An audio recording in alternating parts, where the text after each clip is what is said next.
Hello students. First chapter हम लोग पढ़ रहे हैं एटॉमिक स्ट्रक्चर। एटॉमिक स्ट्रक्चर में आज के क्लास में जो टॉपिक हम लोग पढ़ने वाले हैं उस टॉपिक का नाम है क्वांटम नंबर, क्वांटम संख्या। क्वांटम नंबर से रिलेटेड किस किस तरह का ऑब्जेक्टिव क्वेश्चन एग्जाम में आता है वो सारे ऑब्जेक्टिव को भी हम लोग देखने वाले हैं। और सबसे पहले क्वांटम नंबर कितने टाइप का है ये सारी चीज़ को भी आज की क्लास में हम लोग ठीक तरीक़ा से समझने वाले हैं। तो चैप्टर का नाम है एटॉमिक स्ट्रक्चर। हम लोग तैयारी कर रहे हैं पॉलिटेक्निक का, तैयारी कर रहे हैं पैरामेडिकल का और तैयारी कर रहे हैं आईटीआई का। तो आज के क्लास में जो हम लोग पढ़ने वाले हैं उस टॉपिक का नाम क्या है? Quantum number. तो चलिए आज का क्लास हम लोग स्टार्ट कर रहे हैं। तो हम लोग आज पढ़ने वाले हैं क्वांटम नंबर। क्वांटम को हिंदी में भी क्वांटम कहते हैं और नंबर हो गया संख्या, तो हिंदी में कहते हैं क्वांटम संख्या। तो सबसे पहला बात कि क्या है क्वांटम संख्या। वैसे तो डेफिनेशन पर हम लोग को ज़्यादा ध्यान देना नहीं है, ज़्यादा ध्यान देना है ऑब्जेक्टिव क्वेश्चन पर, लेकिन थोड़ा थोड़ा हम लोग समझते भी जाएंगे। ध्यान देना है कि क्वांटम संख्या इलेक्ट्रॉन का फुल एड्रेस है। अगर हमको जानना है कि इलेक्ट्रॉन कौन से सेल में है, कौन से सबसेल में है, कौन से ऑर्बिटल में है और किस डायरेक्शन में घूम रहा है, मतलब घड़ी के दिशा में घूम रहा है कि घड़ी के विपरीत दिशा में घूम रहा है, मतलब कि क्लॉकवाइज घूम रहा है कि एंटी क्लॉकवाइज मूव कर रहा है, ये सारी चीज़ का जानकारी कौन देगा? ये सारी चीज़ का जानकारी देगा क्वांटम नंबर। तो क्वांटम नंबर मेनली इलेक्ट्रॉन के बारे में बताता है कि इलेक्ट्रॉन किस पोजीशन पर प्रजेंट है, किस जगह पर प्रजेंट है एटम के अंदर। वैसे अगर हम लोग से पूछता है कि इलेक्ट्रॉन कहाँ रहता है तो हम लोग सबसे पहला जवाब देते हैं कि इलेक्ट्रॉन कक्षा में रहता है। इलेक्ट्रॉन कक्षा में रहता है क्योंकि इलेक्ट्रॉन के घूमने के पथ को ही कक्षा कहते हैं। नाभिक के चारों तरफ जहां इलेक्ट्रॉन घूम रहा है उसी को हम लोग कक्षा बोल रहे हैं। पर जानिए कि एक्चुअल में इलेक्ट्रॉन कक्षा में नहीं होता है, कक्षा के अंदर होता है उपकक्षा।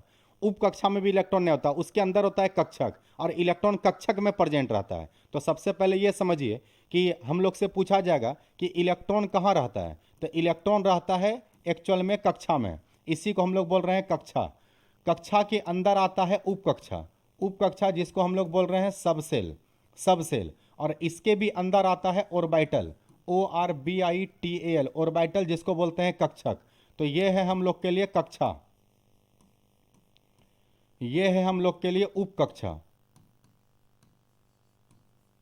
और ये है हम लोगों के लिए कक्षक। और कक्षक में इलेक्ट्रॉन घूमेगा चाहे तो घड़ी के दिशा में या घड़ी के विपरीत दिशा में। तो ये इस जगह पर हम लोग को पहुंचना है। समझिए एक तरह से ये घर है, तो ये घर के अंदर कमरा है और कमरा के अंदर अलमारी है और अलमारी में किताब है। तो पहुंचना किताब तक है, पर हम लोग अभी केवल जान रहे हैं कि किताब कहाँ रखा है, तो घर में रखा है। केवल घर बोल देने से किताब का सही जानकारी पता नहीं चल पाएगा। तो याद रखना है कि ये अगर काम कर रहा है घर का, तो ये काम कर रहा है कमरा का, ये काम कर रहा है अलमारी का, और अलमारी के अंदर रखा हुआ है बुक, अलमारी के अंदर रखा हुआ है किताब। तो हम लोग को एक एक करके समझना पड़ेगा। तो ये जो सबसे पहला नंबर पर है, पहला नंबर पर है सेल। इसी को बताने के लिए पहला क्वांटम नंबर आता है जिसका नाम है प्रिंसिपल, प्रिंसिपल क्वांटम नंबर। तो याद रखना है कि सबसे पहले क्वांटम नंबर का नाम है प्रिंसिपल क्वांटम नंबर। हिंदी में कहते हैं मुख्य क्वांटम संख्या, मुख्य क्वांटम संख्या जिसको सूचित करते हैं एन से, जिसको सूचित करते हैं स्मॉल एन से। और याद रखना है एन का मान स्टार्ट होता है 1 से, 1 2 3 इस तरीका से एन का मान बढ़ते जाता है। तो याद रखना है कि एन का मान कभी भी जीरो नहीं हो सकता है, एन का मान कभी भी जीरो नहीं हो सकता है। क्यों नहीं हो सकता है? क्योंकि ये है हम लोग का नाभिक न्यूक्लियस, और इसका जो पहला कक्षा है जिसको कि हम लोग के कहते हैं, इसके लिए भी एन का मान 1 होता है। तो एन का मान स्टार्ट ही 1 से होता है। अगर हम लोग दूसरे कक्षा का बात करें, दूसरे कक्षा का बात करें एल का, तो इसके लिए भी एन का मान 2 होता है। तो एन का मान स्टार्ट ही 1 से होता है, तो एन का मान कभी भी जीरो नहीं हो सकता है। मतलब कि प्रिंसिपल क्वांटम नंबर का मान कभी भी जीरो नहीं हो सकता है। क्या मेरा बात आप लोग को समझ में आ रहा है? तो ये हो गया सबसे पहला quantum number, principal quantum number, मुख्य क्वांटम संख्या, मुख्य क्वांटम संख्या। तो याद रखना है कि मुख्य क्वांटम संख्या किसको बताता है, तो मुख्य क्वांटम संख्या बताता है सेल को। मुख्य क्वांटम संख्या किसको बताता है? सेल को। तो वैसा क्वांटम संख्या जो इलेक्ट्रॉन के कक्षा को बताता है उसे मुख्य क्वांटम संख्या कहते हैं। तो ये हो गया पहला नंबर। दूसरे नंबर पे जो क्वांटम नंबर है, दूसरा नंबर जो क्वांटम नंबर है उसका नाम है एजीम्यूथल,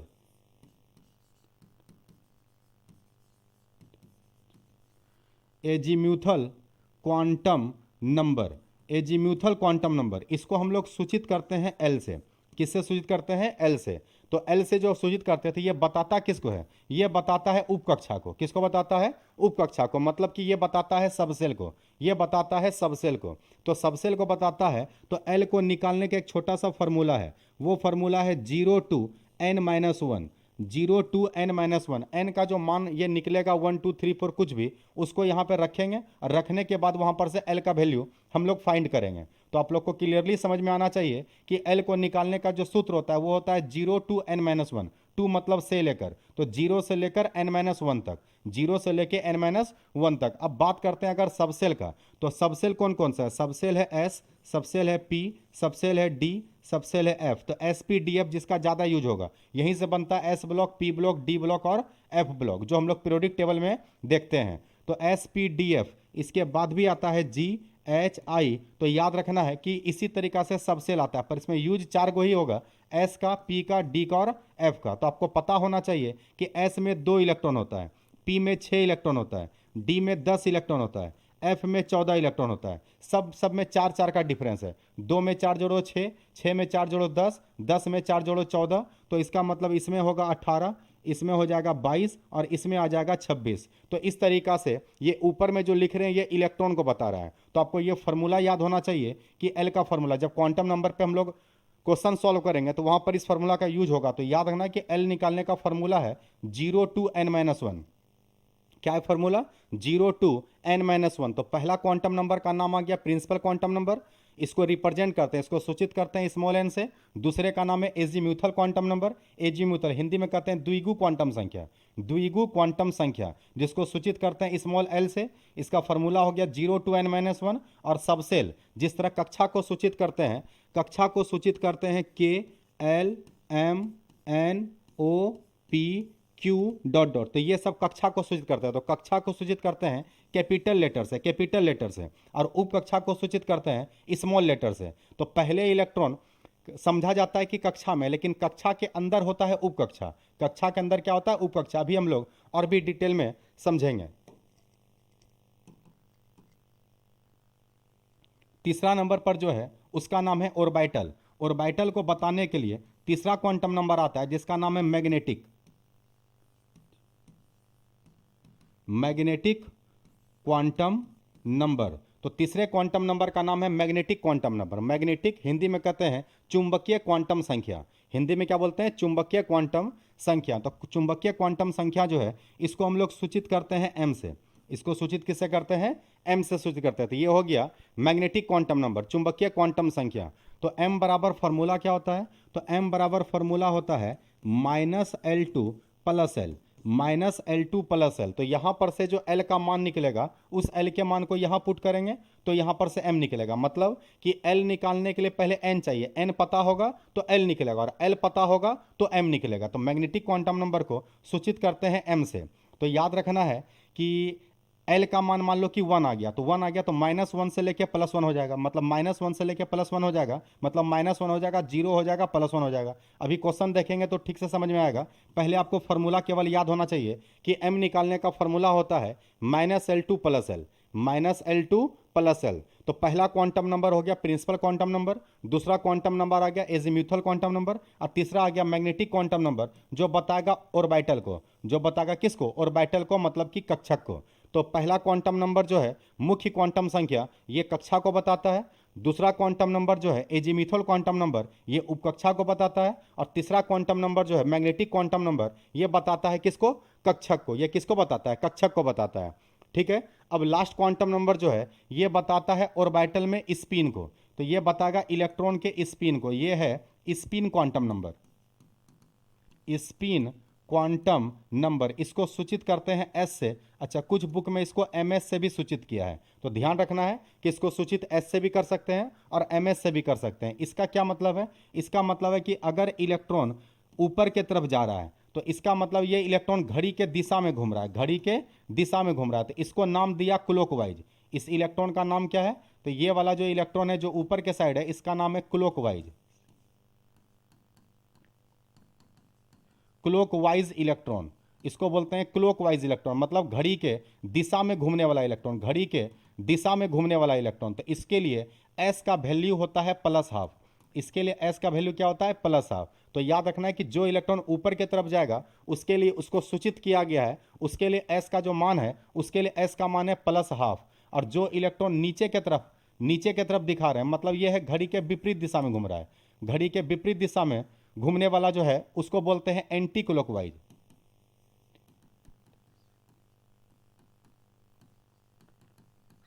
एंटी क्लॉकवाइज इलेक्ट्रॉन मतलब जो इलेक्ट्रॉन नीचे की तरफ जाएगा वो घड़ी के विपरीत दिशा में घूम रहा है। और इसके लिए अगर वैल्यू प्लस हाफ है, इसके लिए वैल्यू अगर प्लस हाफ है तो इसके लिए वैल्यू है माइनस हाफ। इसके लिए वैल्यू क्या होगा? Minus half. ये किसका वैल्यू है? ये वैल्यू है एस का। किसका वैल्यू है? एस का। तो याद रखना है कि इसके लिए एस का वैल्यू होगा माइनस हाफ। इसके लिए एस का वैल्यू कितना होगा? माइनस हाफ होगा। तो ये हो गया 4 तरह का क्वांटम नंबर। तो क्वांटम नंबर क्या है? क्वांटम नंबर इलेक्ट्रॉन का फुल एड्रेस है। इलेक्ट्रॉन का फुल एड्रेस है कि इलेक्ट्रॉन कौन से सेल में है, कौन से सबसेल में है, कौन से ऑर्बिटल में है और किस डायरेक्शन में मूव कर रहा है। तो वीडियो को ठीक से रोकिए और रोक करके अच्छे से इसको फेयर करना है, उसके बाद आगे बढ़ना है। तो वीडियो को रोक करके इसको पहले उतार लीजिए। ठीक है, आप लोग लिख लिए। अब हम लोग इस पर एक एक करके सब पे क्वेश्चन को समझते हैं ठीक तरीका से कि किस तरह का एग्जाम में क्वेश्चन आएगा। तो सबसे पहला क्वांटम नंबर जो है उसका नाम है प्रिंसिपल क्वांटम नंबर। इसको हम लोग सूचित किए स्मॉल एन से। तो स्मॉल एन से जो सूचित किए तो ये बता किसको रहा था? तो ये बता रहा था सेल को मतलब कि कक्षा को। और कक्षा को ही हम लोग कहते हैं ऑर्बिट, ORBIT। ऑर्बिट अलग है और ऑर्बिटल अलग है। तो सपोज करो कि n का मान 1 दे दिए, तो इसका क्या मतलब है? इसका मतलब है कि ये पहले कक्षा का बात कर रहा है। और पहला कक्षा बोलते हैं किसको? के को। मतलब अगर ये नाभिक है, न्यूक्लियस है, और ये पहला कक्षा है के, तो ये पहले इलेक्ट्रॉन का बात कर रहा है। तो पहले इलेक्ट्रॉन का ये बात कर रहा है, पहले कक्षा का बात कर रहा है। तो पहले कक्षा में कितना इलेक्ट्रॉन होता है? पहले कक्षा में 2 इलेक्ट्रॉन होता है। आप लोग को पता है कि इलेक्ट्रॉन निकालने का किसी भी कक्षा में इलेक्ट्रॉन निकालने का सूत्र होता है 2n²। क्या सूत्र होता है? 2n²। इससे हम लोग पता कर सकते हैं कि किस कक्षा में कितना इलेक्ट्रॉन है, किस कक्षा में कितना इलेक्ट्रॉन। जहां ये n क्या है? n ही है कक्षा की संख्या, n ही है कक्षा की संख्या।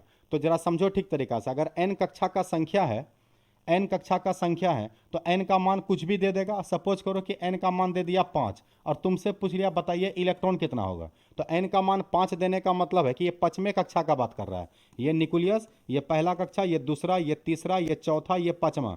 बताना है कि ये K, ये L, ये M, ये N और ये O। तो बताना है कि इसमें कितना इलेक्ट्रॉन होगा। तो कितना इलेक्ट्रॉन होगा तो यहाँ पर हम लोग 5 पुट कर लेंगे। तो 5 का कर लेंगे स्क्वायर, तो 5 का स्क्वायर 25, अब 25 दूना 50। इसका मतलब पता चल गया कि यहाँ पर अगर n का मान 5 देगा तो इलेक्ट्रॉन का संख्या 50 होगा। इलेक्ट्रॉन का संख्या कितना होगा? 50। तो इसी तरीका से किसी भी कक्षा में अगर इलेक्ट्रॉन निकालना हो तो इससे आसानी से निकाला जा सकता है। तो आप लोग को याद हो जाना चाहिए कि पहले कक्षा में 2 इलेक्ट्रॉन है, इसमें 8 इलेक्ट्रॉन है, इसमें 18 इलेक्ट्रॉन है ना। 2 8 18 32 50 72 98 इस तरीका से इलेक्ट्रॉन का संख्या रहता है। तो ये सब कैसे निकाल रहे हैं? उसी फॉर्मूला से निकाल रहे हैं। अगर कोई पूछेगा कि सर तीसरे कक्षा में 18 इलेक्ट्रॉन कैसे आया, तो यहाँ पर तीसरा कक्षा है तो 3 रखेंगे, 3 का स्क्वायर 9, 9 दूना 18। तो इस तरीका से अगर पूछेगा कि कक्षा में इलेक्ट्रॉन निकालने का सूत्र क्या है, तो इस सूत्र से हम लोग आसानी से उसको क्या कर सकते हैं? निकाल सकते हैं। तो पहला प्रिंसिपल क्वांटम नंबर में जो क्वेश्चन आता है बनाने के लिए वो यही आता है कि n का वैल्यू दे देगा। अब पूछ लेगा तुमसे इलेक्ट्रॉन का संख्या, तो कुछ भी n का वैल्यू वो दे सकता है। तो सपोज करो कि n का वैल्यू वो दे दिया 2 और तुमसे पूछ लिया इलेक्ट्रॉन का संख्या, तो तुमको कुछ नहीं करना है, 2n² फॉर्मूला लगाना है। तो 2n² लगेगा तो 2 इंटू 2 का स्क्वायर हो जाएगा, 2 का स्क्वायर 4 और 4 इंटू 2 8। इसका मतलब दूसरे कक्षा में 8 इलेक्ट्रॉन होगा, जो यहाँ पे मेंशन किए हम कि दूसरे कक्षा में 8 इलेक्ट्रॉन है। तो मेरे ख्याल से आप लोग को पहला क्वांटम नंबर पे क्वेश्चन समझ में आ गया होगा कि n का मान देगा और इलेक्ट्रॉन का संख्या पूछेगा। ये सबसे सिंपल है। इसके बाद हम लोग आगे देखेंगे। इसका भी स्क्रीनशॉट ले लीजिए, कॉपी में लिख लीजिए। अब हम लोग अगले की तरफ जाएंगे। तो अब आते हैं second number quantum number. Second quantum number जो है उसका नाम है एजीम्यूथल।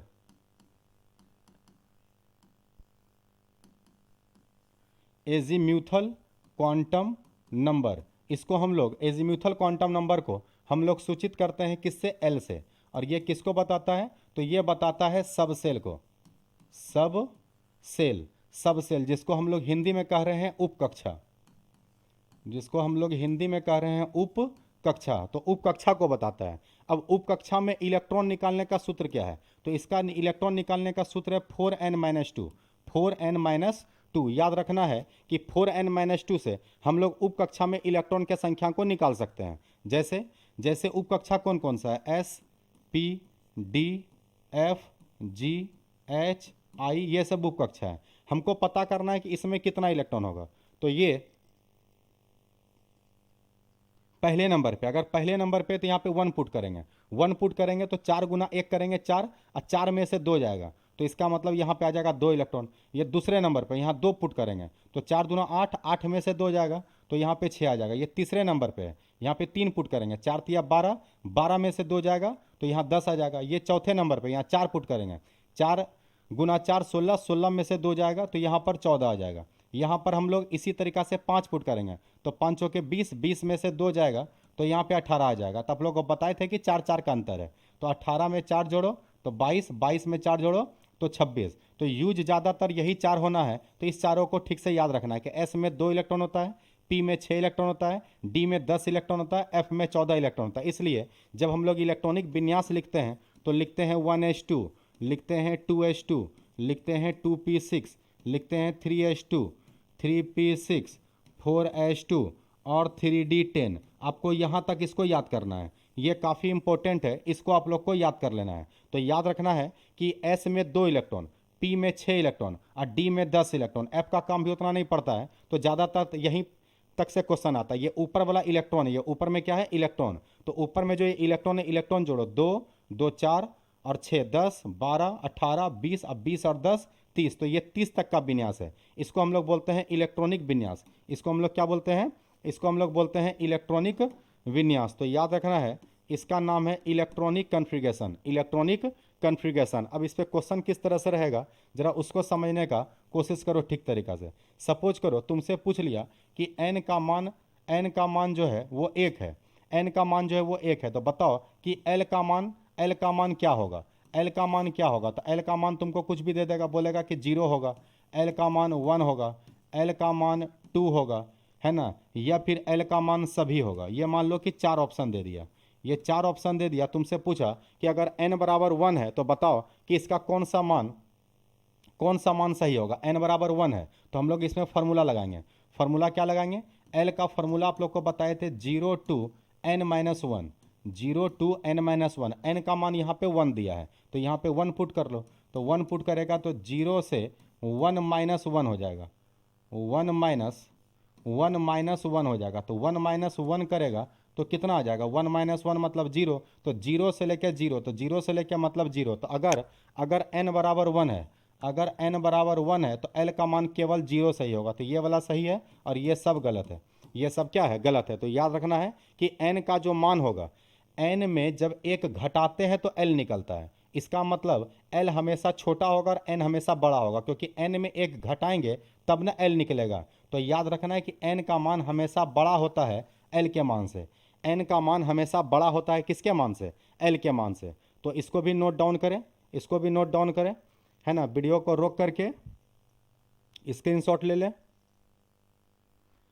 अब यहाँ पर सपोज करो कि फिर से n का मान हम लोग को दे दिया 3 दे दिया और पूछा बताइए l का क्या मान होगा। तो फार्मूला लगा लेंगे, 0 to n-1, n-1, तो 0 यहाँ पर आ गया, 3 में 1 घटाना पड़ेगा, तो 3 में 1 घटाना पड़ेगा तो ये आ जाएगा 2 तक। तो 0 से लेके 2 तक, तो 0 से लेके 2 तक मतलब 0 आएगा, 1 आएगा और 2 आएगा। तो अगर n का मान 3 है तो l का मान 0 भी हो सकता है, 1 भी हो सकता है, 2 भी हो सकता है। तो याद रखना कि n और l कभी भी बराबर नहीं हो सकता है, n और l कभी भी बराबर नहीं हो सकता है, क्योंकि n में 1 घटाएंगे तो l निकलेगा। तो ये दोनों मान कभी बराबर नहीं होगा, और बड़ा जो होगा वो हमेशा n बड़ा होगा और l छोटा होगा। देखो l 2 तक आया तो n का मान 3 तक है, तो n का जितना मान होगा उससे हमेशा 1 कम मान होगा l का। क्या इतना दूर तक बात समझ में आ रहा है? अगर समझ में आ रहा है तो चैनल को सब्सक्राइब कर लें और अपने दोस्त को भी शेयर करें, ठीक है।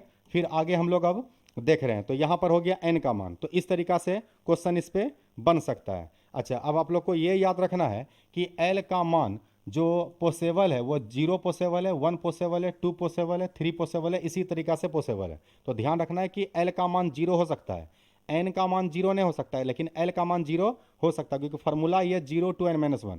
तो 0 से तो ये स्टार्ट ही होता है, तो 0 आ सकता है, 1 आ सकता है, 2 आ सकता है, 3 आ सकता है, 4 आ सकता है। तो जितना एन का वैल्यू ज़्यादा होगा उसी तरीक़ा से ये भी बढ़ते चले जाएगा। ठीक है, तो अगर एल का मान 0 आ जाए तो समझना ये रिप्रेजेंट करता है एस को। एल का मान अगर 1 आ जाए तो ये बताता है पी को। एल का मान अगर 2 आ जाए तो ये बताता है डी को। और एल का मान अगर 3 आ जाए तो ये बताता है एफ को। तो ये बात काफ़ी इंपॉर्टेंट है, इसको वीवीआई करके लिख लेना है। इस पर काफ़ी क्वेश्चन एग्जाम में पूछता है। तो याद रखना है कि अगर एल का मान 0 आ गया तो वो रिप्रेजेंट करता है, वो बताता है एस को। एल का मान अगर 1 आ गया तो बताता है पी को। अच्छा, ये क्या बताता है पी को, जरा उसको भी समझो। कैसे पता चला 1 बराबर पी आएगा? तो अभी आप लोग को बताए थे एम का फॉर्मूला। एम का फॉर्मूला बताए थे -L2 प्लस एल। -L2 क्या बताए थे? Plus L. तो जरा समझो ठीक तरीका से। एल का मान अगर 1 है तो यहाँ पे 1 पुट करो, तो 1 पुट करेगा तो -1 से लेकर के +1 तक आएगा। अब -1 से लेके +1 तक में कई डिजिट आएगा, कौन कौन सा अंक आएगा? तो -1 आएगा, 0 आएगा और +1 आएगा। तो जितना डिजिट आएगा उतना ऑर्बिटल होगा। तो ये एक ऑर्बिटल, ये दूसरा ऑर्बिटल, ये तीसरा ऑर्बिटल। तो 3 डिजिट आया है तो इसका मतलब इसमें 3 ऑर्बिटल आएगा। कितना ऑर्बिटल आएगा? 3 ऑर्बिटल। तो 3 ऑर्बिटल आएगा तो 1 electron, 2 electron, 3 electron, 4 electron, 5 electron, 6 electron. और 6 इलेक्ट्रॉन किस में होता है? पी में। इसलिए बताया गया कि पी ही बताता है 1 को। इसलिए बताएगा कि पी ही बताता है किसको? 1 को। एक बार फिर से ठीक से देख लीजिए।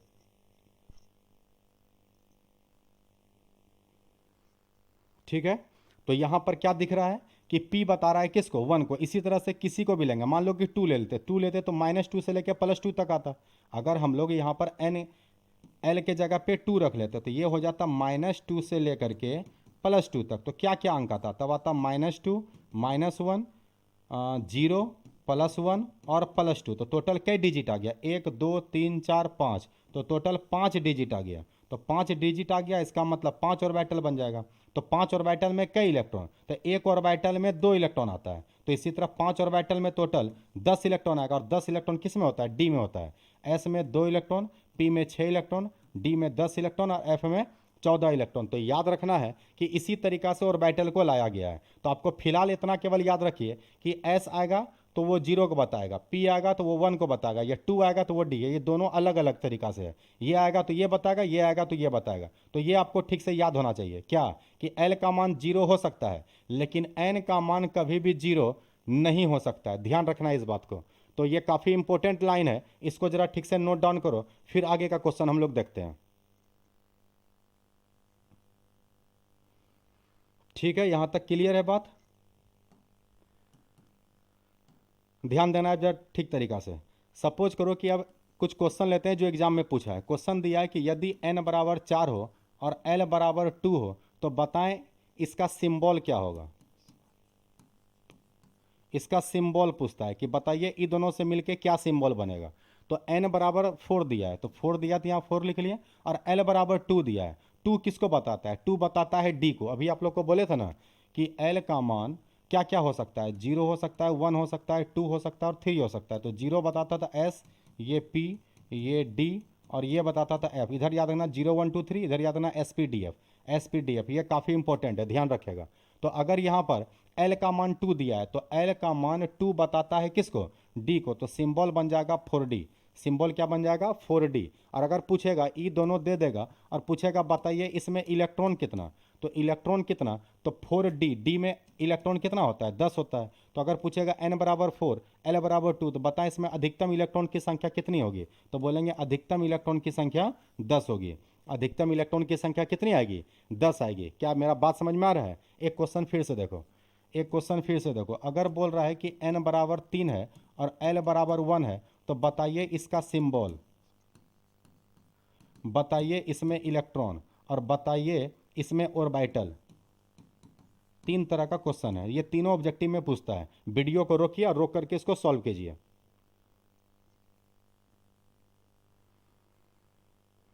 ठीक है, अब इसका हम लोग आंसर देखते हैं। n बराबर दिया हुआ है 3 और l बराबर दिया है 1। तो सबसे पहले सिंबल बनाना है। तो n बराबर 3 था तो आगे का मान तो 3 हो गया। l बराबर 1 दिया है तो l बराबर 1 किसको बताता है? l बराबर 1 बताता है p को। तो सिंबल बन गया 3p। सिंबल क्या बन गया? 3p। और 3p में अधिकतम इलेक्ट्रॉन का संख्या कितना होता है? 6 होता है। तो इसका मतलब पता चल गया सर कि इसमें टोटल 6 इलेक्ट्रॉन होगा।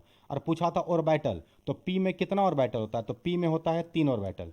p में 3, क्योंकि 6 इलेक्ट्रॉन है, एक ऑर्बिटल में 2 इलेक्ट्रॉन आता है। तो 1 2 3 4 5 और 6, तो सब मिला करके टोटल टोटल कितना हो जाएगा? टोटल 6 हो जाएगा। तो याद रखना है कि ऑर्बिटल अगर इलेक्ट्रॉन पूछेगा तो 6 और ऑर्बिटल पूछेगा तो हो जाएगा 3। तो याद रखना है कि 3p में ऑर्बिटल कितना होगा? ऑर्बिटल इस बॉक्स को बोल रहे हैं, एक बॉक्स, दो बॉक्स और तीन बॉक्स। तो ये 3 बॉक्स आया तो ऑर्बिटल का वैल्यू आ गया 3। ऑर्बिटल का वैल्यू कितना आ गया? ऑर्बिटल का वैल्यू आ गया 3। तो ये एक टाइप का क्वेश्चन ये हो गया। फिर से देखिए यहाँ पर, अगर सपोज करो कि हमको L का ही मान दे दिया 2 और बोला कि बताइए M का मान क्या होगा? M का मान क्या होगा? ऑप्शन दे दिया, पहला नंबर, पहला दे दिया 0, दूसरा ऑप्शन दे दिया -1, तीसरा ऑप्शन दे दिया -3 और तीसरा ऑप्शन, और अगला ऑप्शन यहाँ पर दे दिया +2। ये ऑप्शन दे दिया। अब बताना है कि इसमें से कौन सा मान गलत है। बताना है कि यदि L बराबर 1 हो, क्वेश्चन लिख लीजिए, यदि L बराबर 1 हो तो M का कौन सा मान गलत है? निम्नलिखित में से M का कौन सा मान गलत है? तो कैसे निकालेंगे? तो जरा ठीक से देखो, M निकालने बोला है तो M का सबसे पहले सूत्र पता होना चाहिए, -L2 + L। तो -L2 + L, तो L का वैल्यू कितना दिया है? L का वैल्यू यहाँ पे दिया हुआ है 2, तो यहाँ पे 2 रखेंगे। -2 से लेकर के +2 तक जाएगा। तो -2 से लेके +2 में क्या क्या आएगा? -1 आएगा, -2 आएगा, -1 आएगा, 0 आएगा, +1 आएगा और +2 आएगा। तो सब मिला करके यदि L बराबर 2 होगा, यदि L बराबर 2 होगा तो M का ये सारा मान सही है, इसके अलावा जो मान होगा वो गलत होगा। L बराबर 2 है तो -2 से लेके +2 तक आ सकता है। तो देखो यहाँ पर L बराबर 2 दिया तो M पहला ऑप्शन दिया है 0, क्या 0 है? तो 0 है, तो ये तो सही है। उसके बाद दिया था -1, तो -1 है, -1 भी है, ये भी सही है।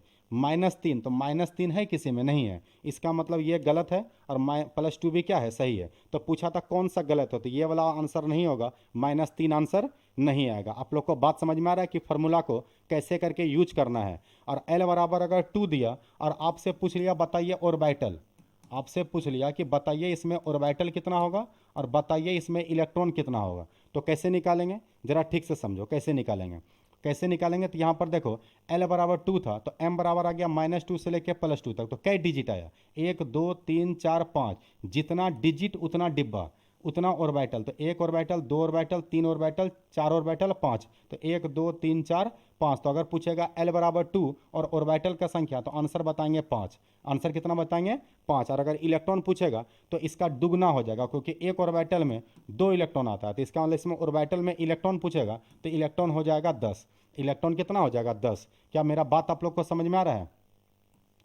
अगर डायरेक्ट भी देखो, डायरेक्ट अगर बनाना होता, बोलता L बराबर 2 है तो बताइए इलेक्ट्रॉन कितना होगा। तो जैसे 2 बोला समझ में आ जाना चाहिए D, क्योंकि L बराबर 2 बताता है किसको? D को, और D में इलेक्ट्रॉन होता है 10। तो यहाँ से भी पता चल रहा है कि इलेक्ट्रॉन का संख्या 10 होगा। और जैसे D आया तो D में ऑर्बिटल बनेगा 5 गो। D में ऑर्बिटल बन जाएगा कितना? 5। तो मेरे ख्याल से आप लोग को अब बात समझ में आने लगा होगा कि क्वेश्चन को कैसे देगा और किस तरीका से हम लोग को इसको क्या करना है, इसको सॉल्व करना है ना। तो इसी तरीका से आप लोग को ठीक तरीका से आना चाहिए समझ में कि S में 2 इलेक्ट्रॉन होता है और L का मान इसके लिए होता है 0। ठीक, 2 इलेक्ट्रॉन है तो इसमें एक ऑर्बिटल आएगा, एक ऑर्बिटल आएगा, इसमें 2 इलेक्ट्रॉन आएगा, एक क्लॉकवाइज एक एंटी क्लॉकवाइज। अगर L बराबर 1 है तो 1 बताता है P को, है ना, किसको बताता है? P। P में इलेक्ट्रॉन कितना होता है? 6। तो इसके लिए इसमें 3 ऑर्बिटल आएगा, 3 ऑर्बिटल, इसका वैल्यू होगा -1, इसका 0 और इसका +1, इस तरीका से वैल्यू आएगा। L बराबर S था तो इसका वैल्यू हो जाएगा 0। ठीक है, इसमें 6 इलेक्ट्रॉन आएगा, 1 2 3 4 5 और 6।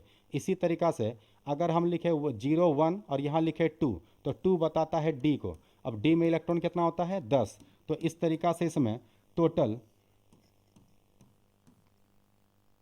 -2 -1 0 +1 और +2, ये सब क्या निकल रहा है? ये सब निकल रहा है M का वैल्यू, क्योंकि M का फार्मूला ही होता है -L2 + L। तो अगर एल का मान 0 था तो -0 से +0 करेंगे तो 0 रह जाएगा। एल का मान 1 रखेंगे तो -1 से +1, एल का मान 2 रखेंगे तो -2 से लेकर के +2 तक। क्या बात समझ में आ रहा है? इसी तरह इसमें 10 इलेक्ट्रॉन भरा जाएगा। उसी तरीक़ा से अगर हम लोग लेते हैं यहाँ पे 3, तो 3 बताता है किसको? एफ को। अब एफ में इलेक्ट्रॉन कितना हो जाएगा? 14 है, तो इसमें ऑर्बिटल कितना बनेगा? तो ऑर्बिटल बन जाएगा 7। ऑर्बिटल कितना बन जाएगा? ऑर्बिटल बन जाएगा 7। तो इसी तरीक़ा से 7 ऑर्बिटल आ जाएगा। अब इसके एल का वैल्यू कितना है? 3 है, तो -3 से लेके +3 तक, तो ये -3 और ये होगा +3। अब बीच में क्या आएगा? तो ये होगा -2 -1 0 +1 और +2। तो इस तरीक़ा से हम लोग बताते हैं कि किस में कितना ऑर्बिटल है। तो अगर ऑब्जेक्टिव क्वेश्चन में पूछेगा कि डी में कितने ऑर्बिटल होते हैं, तो डी में 5 ऑर्बिटल होते हैं। एस में ऑर्बिटल कितना? 1, तो ये हो गया 1 ऑर्बिटल। पी में 3 ऑर्बिटल, तो यहाँ पर लिखेंगे 3 ऑर्बिटल। डी में 5 ऑर्बिटल और एफ में 7 ऑर्बिटल। तो मेरे ख्याल से आप लोग को बात समझ में आ रहा होगा कि किस तरीक़ा से क्वेश्चन को सॉल्व करना है। अच्छा, शुरू में हम आप लोग को बताए थे कि यदि n बराबर कुछ दिया हो और अगर आपसे इलेक्ट्रॉन पूछेगा तो फार्मूला लगाना है 2n²। क्या लगाना है? 2n²। 2n² फार्मूला को यूज करना है। लेकिन अगर इलेक्ट्रॉन ने पूछ के ऑर्बिटल पूछ ले, क्या पूछ ले? ऑर्बिटल। तो ऑर्बिटल अगर पूछेगा तो फिर कैसे सॉल्व करेंगे? तो याद रखना है कि इलेक्ट्रॉन का आधा ऑर्बिटल होता है, तो इसी को 2 से भाग दे देंगे, तो फार्मूला बन जाएगा n²। क्या बन जाएगा? n²। तो n² ऑर्बिटल निकालने का फार्मूला है और 2n² इलेक्ट्रॉन निकालने का फार्मूला है। तो अगर इसमें इलेक्ट्रॉन पूछेगा तो यहाँ पे 4 रखेंगे, 4 का स्क्वायर 16, 16 दूना 32। तो पता चल गया कि सर यहाँ 32 होगा, और अगर इलेक्ट्रॉन 32 है तो ऑर्बिटल हो जाएगा 16। ऑर्बिटल कितना आ जाएगा? ऑर्बिटल आ जाएगा 16। तो ये काफ़ी इंपॉर्टेंट है कि n का मान दे करके इलेक्ट्रॉन और ऑर्बिटल पूछेगा। इलेक्ट्रॉन और क्या पूछता है? ऑर्बिटल। एक क्वेश्चन और हम लोग देखते हैं। यदि n बराबर हम लोग लिख रहे हैं 3, n बराबर लिख रहे हैं 3 और पूछ रहा है हमसे बताइए इलेक्ट्रॉन कितना, और पूछ रहा है ऑर्बिटल कितना। इलेक्ट्रॉन और ऑर्बिटल, तो इलेक्ट्रॉन निकालने का फॉर्मूला क्या बोले? 2n² और ऑर्बिटल निकालने का फॉर्मूला क्या बताएं? n²। ये तब यूज करना है जब क्वेश्चन में n देगा। क्वेश्चन में क्या देगा? n। तो देखो यहाँ पर, तो यहाँ पर 3 रखेंगे, 3 का स्क्वायर 9, 9 दूना 18, तो 18 है और इसका आधा कर दो, आधा कर देगा तो 9। इसका मतलब इसमें 9 ऑर्बिटल आएगा। कितना ऑर्बिटल आएगा? 9 ऑर्बिटल आएगा। क्लियर है? क्लियर है। अब मान लो कि हम लोग को L दे दिया, L दे दिया 1 और पूछ लिया बताइए इलेक्ट्रॉन कितना, और पूछ लिया बताइए ऑर्बिटल कितना। ठीक है, ये दो चीज़ ज़्यादा पूछता है, इलेक्ट्रॉन और ऑर्बिटल। तो ठीक से देखो, L बराबर 1 दिया है, इलेक्ट्रॉन कैसे निकालेंगे? तो सबसे पहले ये सोचेंगे कि L बराबर 1 किसको बताता है? तो L बराबर 1 बताता है P को। जैसे P बताया तो क्लियर हो गया कि अगर L बराबर 1 है तो ये बताता है P को, और P में इलेक्ट्रॉन 6 होता है, और अगर इलेक्ट्रॉन 6 है तो ऑर्बिटल 3 हो जाएगा। क्या मेरा बात आप लोग को समझ में आ रहा है? और एक अच्छा क्वेश्चन है जो पैरामेडिकल में क्वेश्चन आया हुआ था, वो क्वेश्चन ये था कि n बराबर 4 दिया था और s बराबर दे दिया था -½ और पूछ लिया था इलेक्ट्रॉन का संख्या। किसका संख्या? इलेक्ट्रॉन का संख्या। तो ये काफ़ी बढ़िया क्वेश्चन है। वीडियो को रोकिए और एक बार बनाने का कोशिश कीजिए।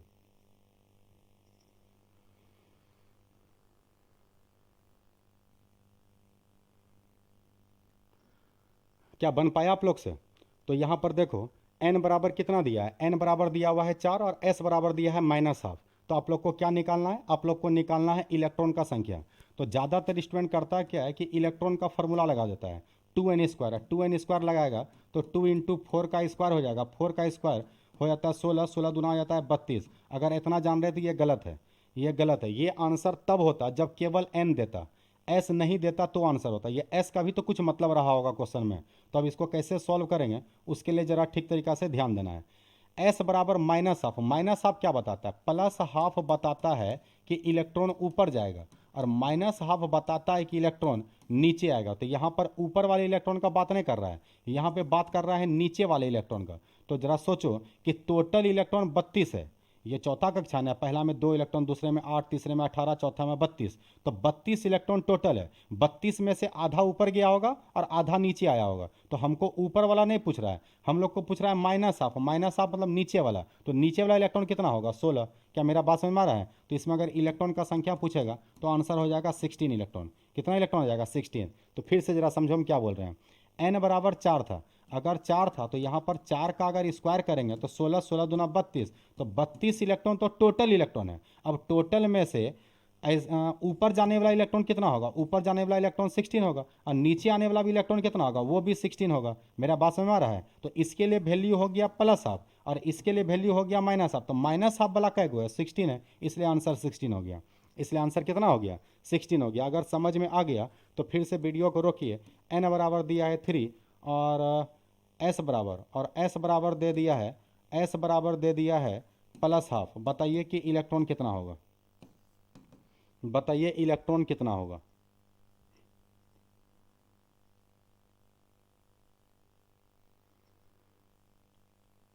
बना गया। एन बराबर दिया है 3, तो अगर 3 दिया हुआ है तो इसका मतलब इसमें तीसरे कक्षा की बात कर रहा है। तो पहले कक्षा में 2 इलेक्ट्रॉन, दूसरे में 8, तीसरे में 18। 18 में से प्लस हाफ दिया, प्लस हाफ मतलब केवल ऊपर वाला, तो इसका आधा कर दो, आधा करोगे कितना आ जाएगा, 9 इलेक्ट्रॉन आ जाएगा। तो मेरे ख्याल से आप लोग को बात समझ में आ गया होगा। तो ये छोटा सा वीडियो पूरे एक दिन की क्लास को कवर कर लिया। क्वांटम नंबर से रिलेटेड अब कोई भी तरह का क्वेश्चन आएगा आप लोग को एग्जाम में तो वो बन जाएगा। कल की क्लास में एक नए टॉपिक को देखेंगे। चैनल को सब्सक्राइब कर लें और अपने दोस्तों को शेयर करें। Thank you.